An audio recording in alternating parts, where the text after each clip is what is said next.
교독하겠습니다. 가이사라에 고넬료라는 사람이 있으니 이달리아 부데라 하는 군대의 백부장이라.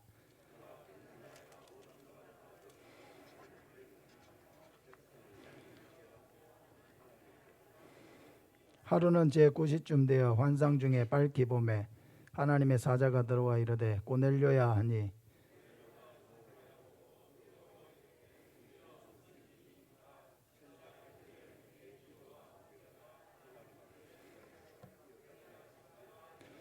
네가 지금 사람들을 요빠에 보내어 베드로라는 시몬을 청하라.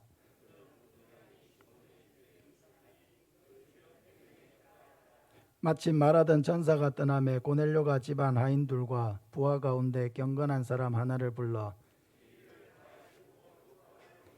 44절부터입니다.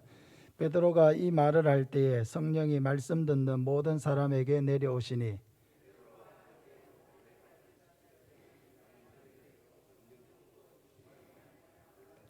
이는 방언을 말하며 하나님 높임을 들음이러라.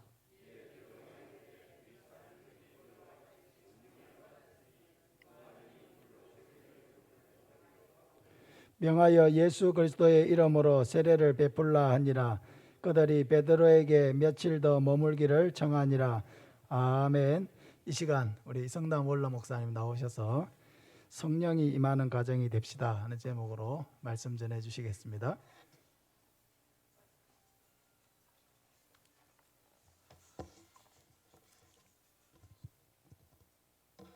오늘 말씀을 좀 짧게 전해 제가 좀 시간의 여유가 있겠다 그리 싶습니다.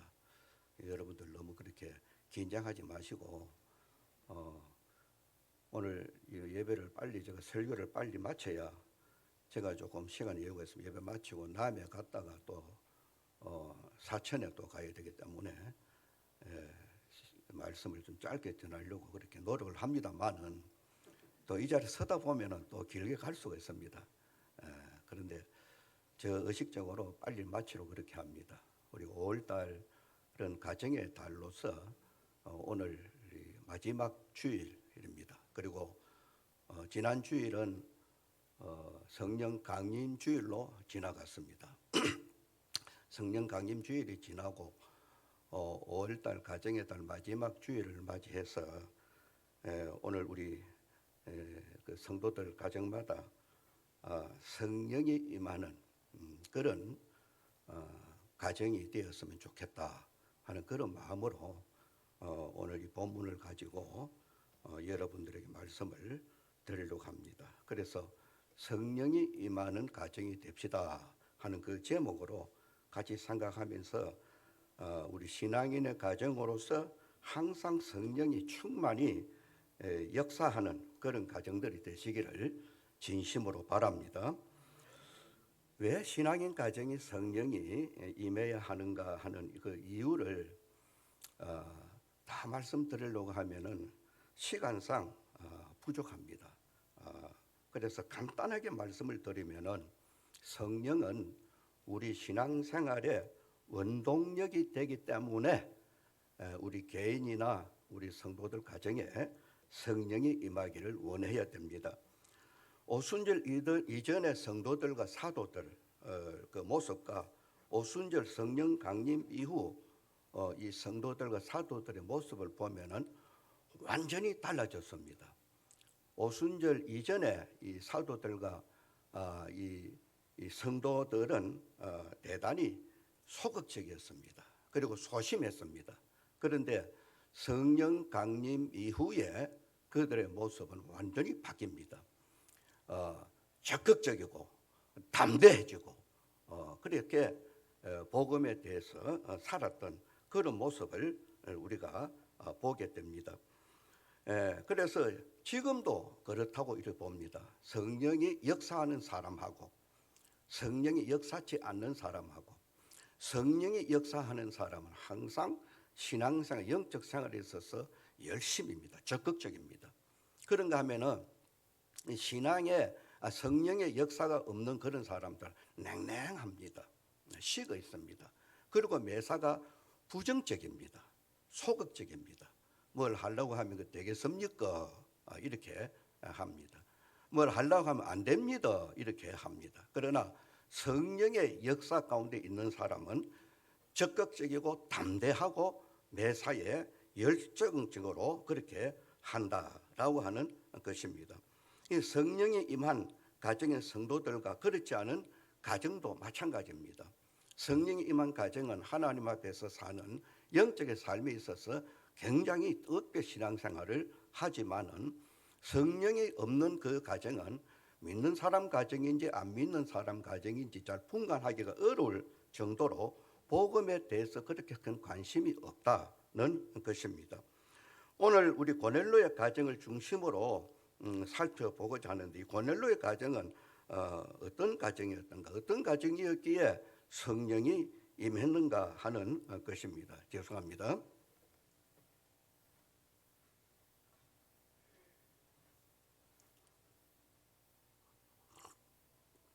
물을 가지고 나온다는 것이 나오는 게 바빠가지고 그냥 나왔습니다. 본장에 기록된 이 가이사라라고 하는 이 지명, 이 10장을 읽어보면 두 지명이 나옵니다. 가이사라, 욥바.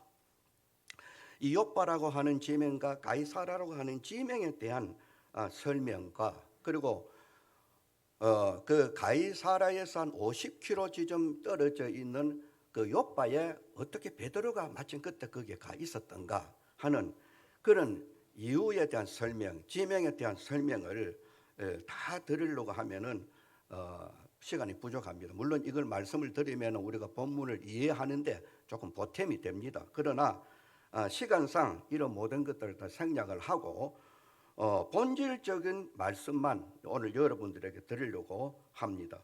오늘 본문에 나오는 이 고넬로라고 하는 사람에 대해서 우리 1절에서 소개를 할 때에 가이사라의 고넬로라 하는 사람이 있으니 이탈리아 부대라 하는 군대의 백부장이라 이렇게 소개를 하고 있습니다. 여기 이탈리아 부대라라고 하는 것은 로마 군대라라고 하는 것입니다. 그런데 왜 이탈리아 부대라라고 했느냐? 이것은 군 부대원 구성원이 이탈리아 사람들로 그렇게 부대가 구성되어 있기 때문에 이탈리아 부대라 이렇게 기록을 한 것입니다. 그러므로 지휘관 이 백부장인 고넬로라는 사람도 당연히 이탈리아 사람입니다. 이것을 왜 밝히느냐? 고넬로는 이방인이었다는 것입니다. 성령이 그 고넬로의 가정에 임했을 때에 유대 예루살렘의 성도들이 놀랐습니다. 이방인들에게도 성령이 임하나?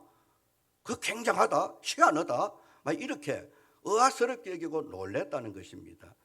그래서 이 고넬로가 이방인이었다는 사실을 밝히기 위해서 1절에서 고넬로라는 사람이 있으니 이렇게 하면서 이탈리아 부대 백부장이라 이렇게 밝힌 것은 이방인이라는 것을 밝히는 것입니다. 이런 이방인이 어떻게 복음을 받았는지는 알 수는 없지만은 그는 신앙에 대해서 본문 2절에서 구체적으로 밝히고 있습니다. 경건하다, 경외했다, 구제했다, 항상 기도했다 이런 말들로 기록을 함으로써 이방인 고넬로의 신앙의 모습을 확실하게 드러내고 있습니다.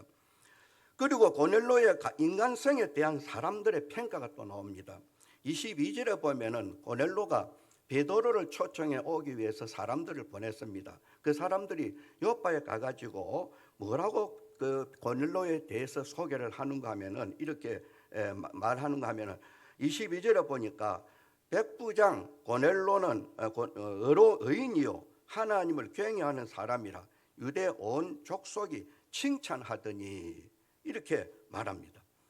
이 사람들이 고넬로에 대해서 말할 때는 의인이라, 어떤 의인? 하나님을 경외하는 의인, 유대 족속들에게 칭찬을 듣는 사람, 그렇게 고넬로에 대해서 평가를 합니다. 그런가 하면 우리 하나님은 천사를 통해서 어떻게 평가를 하느냐? 4절 말씀에 보니까 고넬로가 주목하여 보고 두려워 이르되 주여 무슨 일이니까? 천사가 이르되 내 기도와 구제가 하나님 앞에 상달되어 기억하신 바가 되었다 이렇게 말합니다. 내 기도와 구제가 하나님께 상달되었다. 자, 사람 앞에서의 고넬로의 평판은 경건하고 의인이고 칭찬받는 사람이고, 하나님 앞에서의 고넬로라는 사람에 대한 평가를 할 때에 어떻게 그 기도와 구제가 하나님께 상달되었다, 이렇게 표현을 함으로써 고넬로라는 사람이 어떤 사람인가 하는 것을 우리가 엿볼 수가 있습니다. 그러므로 우리 신앙인의 가정이 성령에 사로잡혀 있을 때 주변에 나타나는 복음의 역사는 대단하다 하는 것입니다. 이 고넬로라고 하는 한 사람의 가정을 통해서 가이사라 지역에 성령이 임하는 역사가 나타나고 유대인 신자들을 놀라게 했다는 것입니다. 우리 45절을 같이 한번 읽어봅시다. 45절 말씀을 다 같이 읽어봅시다. 시작.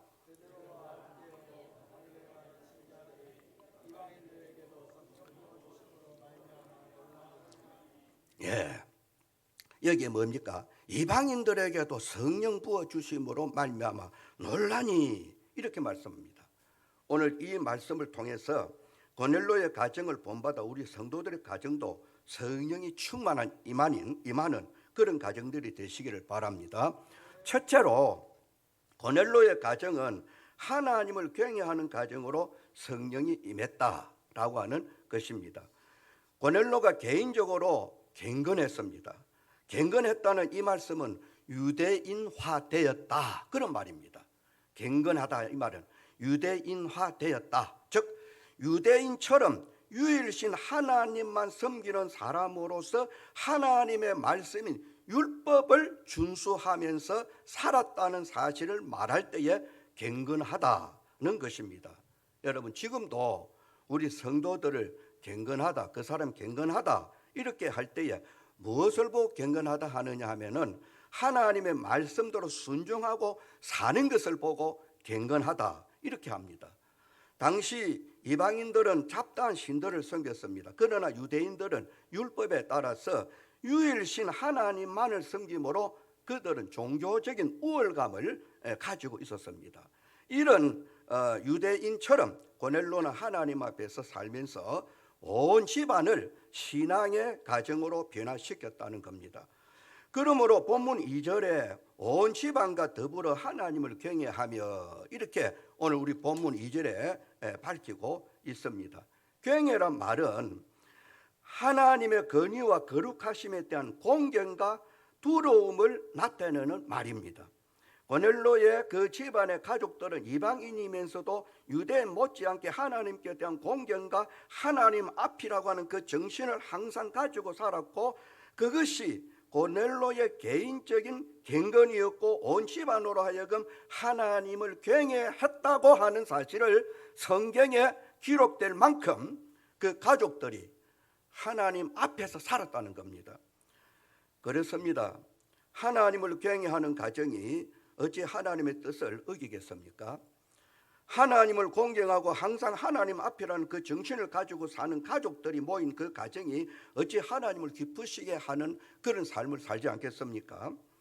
성령 충만한 가정은 하나님을 경외합니다. 우리가 알기는 44절 이후에 성령이 임한 것 같지만, 44절 이하의 그 이후에 성령이 임한 것 같지만, 사실은 가만히 들여다보면은 이 고넬로의 가정에는 이미 성령이 임한 가정입니다. 그렇기 때문에 그 온 가족들이 하나님을 경외하는 집안이 되었다는 겁니다. 우리 사랑하는 성도 여러분, 여러분들의 가정은 얼마나 하나님을 두려워하고 공경하십니까? 하나님의 말씀에 따라서 얼마나 철저하게 여러분들 순종하고 사십니까? 이게 경외라는 것입니다. 언제나 하나님 앞이라는 그 정신을 가지고 공경하는 하나님께 대한 경외심이 있는 가정들은 가장의 경건됨을 따라서 살게 된다는 것입니다. 이런 가정이 바로 성령이 충만한 가정으로 하나님이 기뻐하시는 가정이다는 겁니다. 둘째로 성령이 임하는 가정이 됩시다라고 하는 말씀의 두 번째는 고넬로의 가정은 이웃을 돌아보는 가정으로 성령이 임했다라고 하는 것입니다. 2절에 계속해서 말씀이 나오기로 온 집안으로 더불어 백성을 많이 구제하고 하는 말씀이 나옵니다. 성도의 경건하고 하나님을 경외하는 정표가 무엇이냐? 개인적으로 경건하고 가정적으로 하나님을 경외했다 정표가 무엇이냐? 이웃을 돌아보는 삶의 실천입니다. 하나님께서 선민인 유대인들에게 율법을 주셨습니다. 그 율법의 핵심이 위로 하나님을 사랑하고 아래로 사람을 사랑하는 것입니다. 마태복음 22장 36절에서 38절 말씀에 보면은 선생님 율법 중에서 어느 계명이 크니까? 예수께서 이르시되 내 마음을 다하고 목숨을 다하고 뜻을 다하여 주 너의 하나님을 사랑하라 하셨으니 이것이 크고 첫째 되는 계명이요 둘째는 그와 같으니 내 이웃을 내 자신같이 사랑하라 하셨으니 라는 말씀입니다. 예수님께서 계명의 율법의 핵심을 말씀하셨습니다. 위로 하나님을 사랑하고 아래로 사람을 사랑하고, 이게 바로 고넬로의 경건이요 고넬로 가정의 하나님을 경외하는 모습입니다. 하나님을 사랑하고 경외할 뿐 아니라 사람을 사랑하고 구제하는 것에 힘썼다 하는 것입니다. 사랑하는 우리 성도 여러분들, 하나님을 잘 믿고 섬긴다는 것이 여러분 무엇입니까? 하나님 앞에 오늘 나와서 찬송하고 기도하고 예배 드리는 것, 우리는 하나님을 잘 섬기는 것으로 생각합니다. 물론 이것도 우리가 하나님을 잘 섬기는 것입니다. 그러나 하나님께서 인정해 주시고 기억해 주시는, 하나님이 알아주시는 참 하나님을 잘 섬기는 것이 무엇이냐 그 말입니다. 그것은 위로 하나님을 사랑하는가 하면은 아래로 우리가 하나님을 사랑하고 공경하는 것 이상과 같이 그처럼 이웃도 돌아보고 돌보고 도와주고 구제하고 이웃을 가까이 하는, 이것이 하나님을 바로 믿는 성도의 가정이고 신앙인의 참모습이라 그 말입니다. 하나님께로부터 인정받을 수 있다 그 말입니다. 그러므로 우리는 하나님께 들었으면 이웃에게도 베풀 줄을 알아야 됩니다.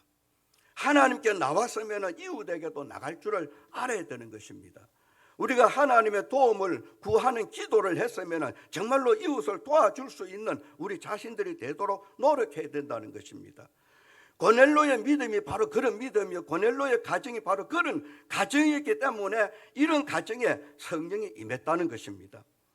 고넬로 당시 피지배국의 백성들은 유대인들의 생활은 대단히 힘들어 어려웠습니다. 그런 어려운 이웃인 백성들에게 많이 구제했기 때문에 유대 족속으로부터 칭찬을 들었다 그랬습니다.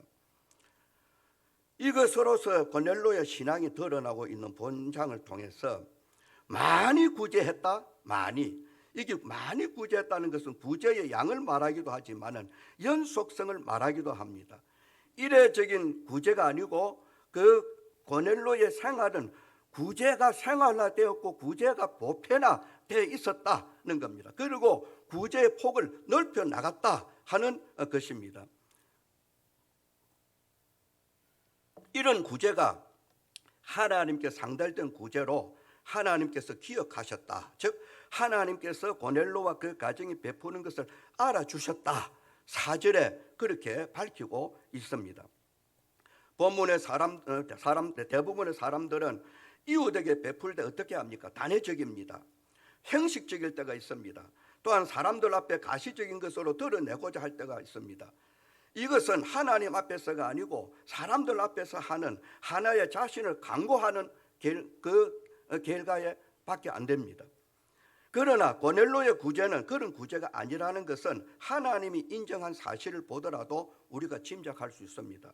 참으로 경건하고 하나님을 경외하는 사람은 이웃에 대해서 이런 모습으로 삶으로 하나님은 이런 가정에 더 큰 은혜를 베풀어서 베드로를 청해서 그 고넬로가 소망하던 말씀을 듣게 하실 뿐만 아니라 그 가정에 덤으로 성령이 충만히 임하게 하셨다 그 말입니다.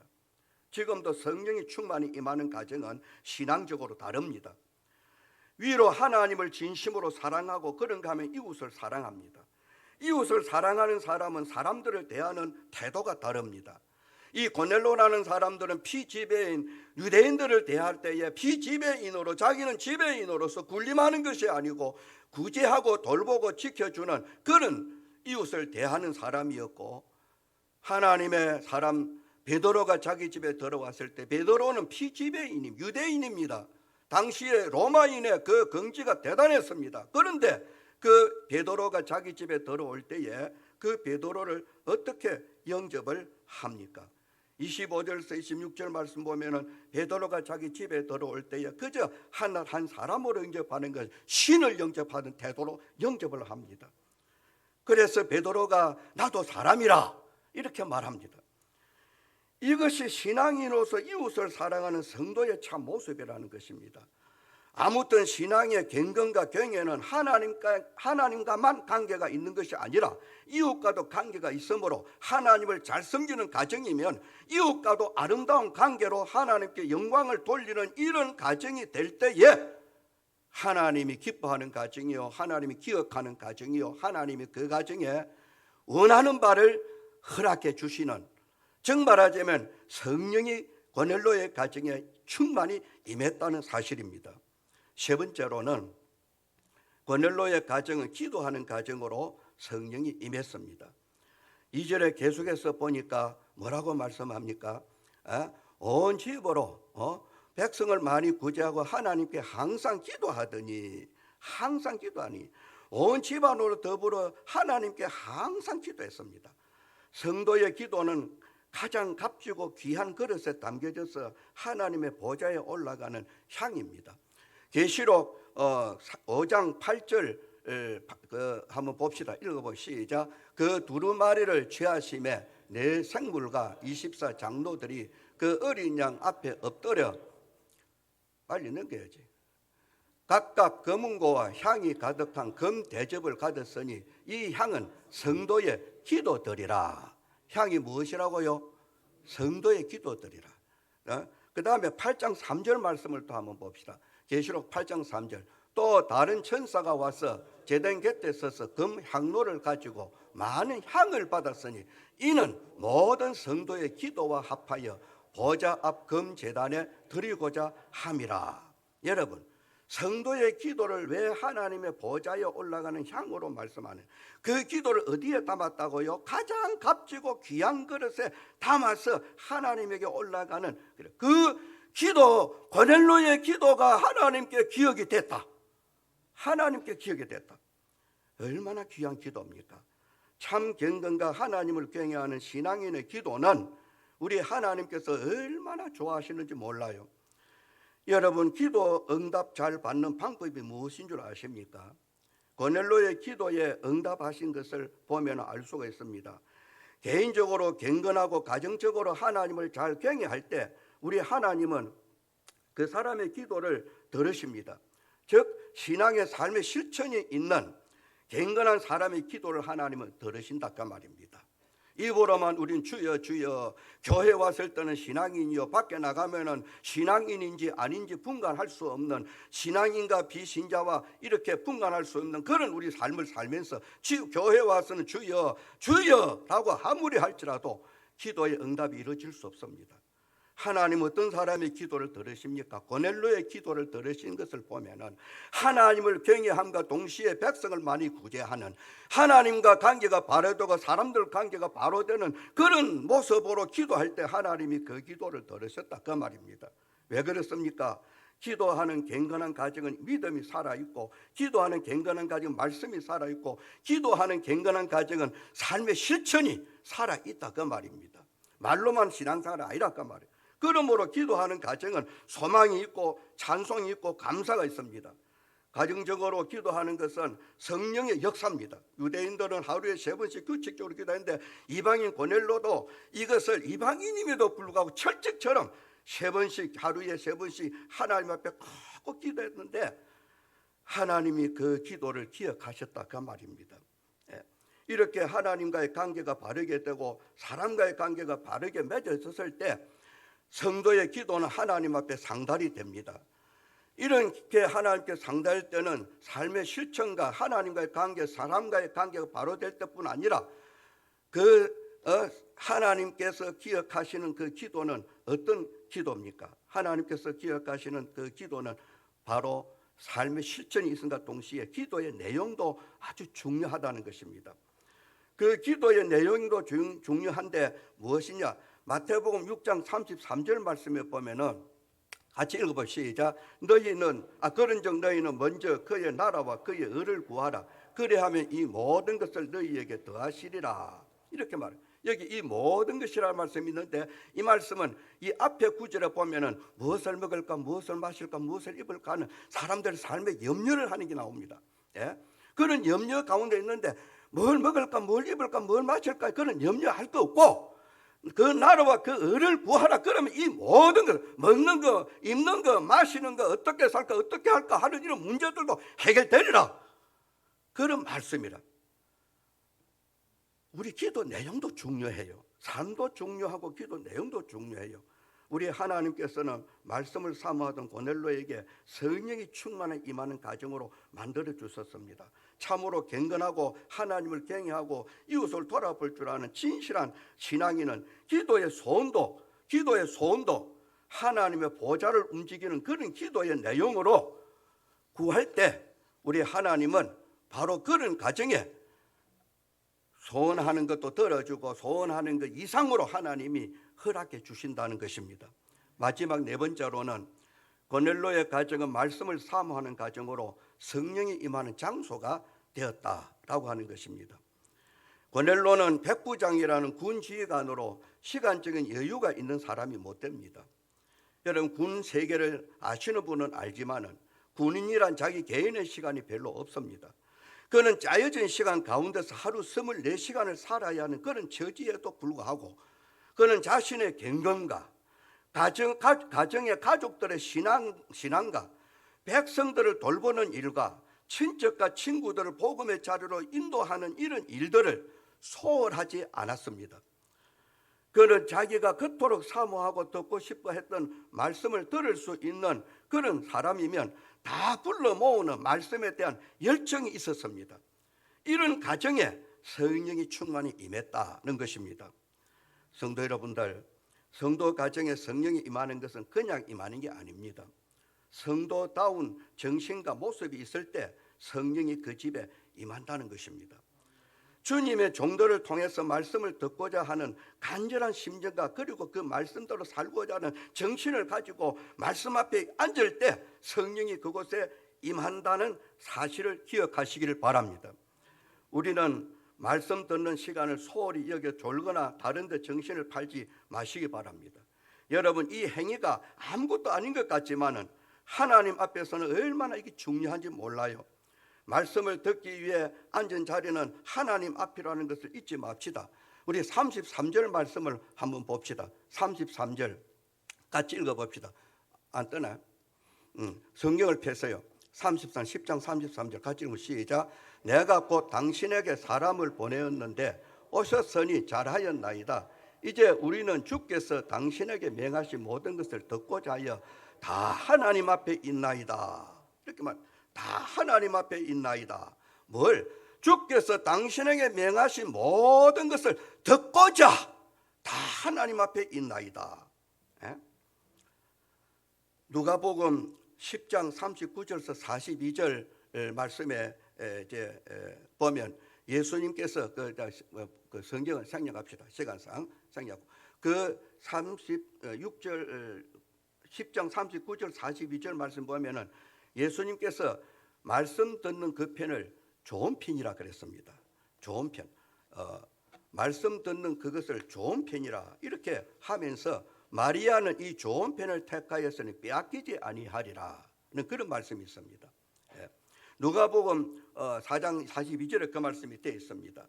사무엘상 3장 10절 말씀을 또 한번 봅시다. 같이 시작. 여호와께서 임하여 서서 전과 같이 사무엘아 사무엘아 부르시는지라. 사무엘이 이르되 말씀하옵소서 주의 종이 듣겠나이다 하니 말씀하옵소서 주의 종이 듣겠나이다. 말씀하옵소서. 무엇이든지 받아들이게 순종하겠습니다.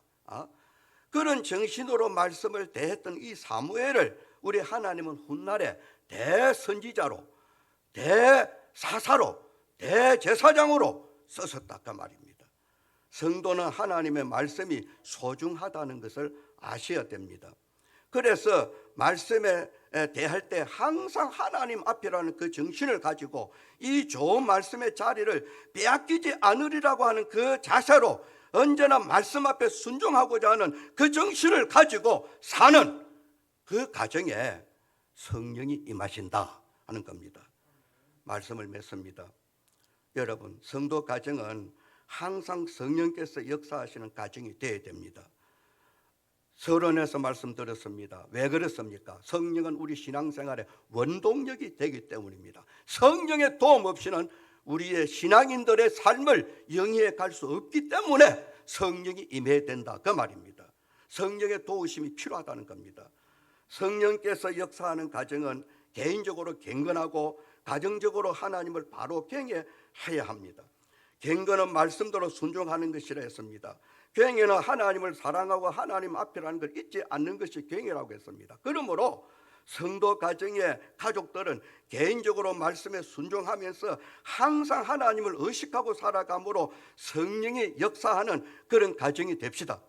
그리고 하나님을 사랑하고 경외하는 것과 이웃을 사랑하고 돌보는 것은 말씀의 핵심으로 하나님께서 기억하시는 아름다운 모습입니다.